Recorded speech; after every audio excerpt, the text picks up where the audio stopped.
Turizm sahəsi VUFON üçün keçirilməsinə tam hazırdır. Bunu isə Dövlət Turizm Agentliyi sədrinin müavini Kənan Quluzadə VUFON üçün hazırlıq işlərinə dair media brifinqdə deyib. O bildirib ki, Azərbaycanın beynəlxalq miqyaslı tədbirlərin təşkilində artıq böyük təcrübəsi formalaşıb. Qonaqların yerləşdirilməsi üçün 100-dən çox hotel prosesə cəlb edilib.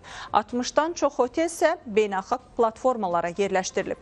Hazırda Bakı şəhərində 206 lisenziyalı hotel fəaliyyət göstərir. Digər regionlar üzrə turların keçirilməsi nəzərdə tutub ki, 24 turdur bu.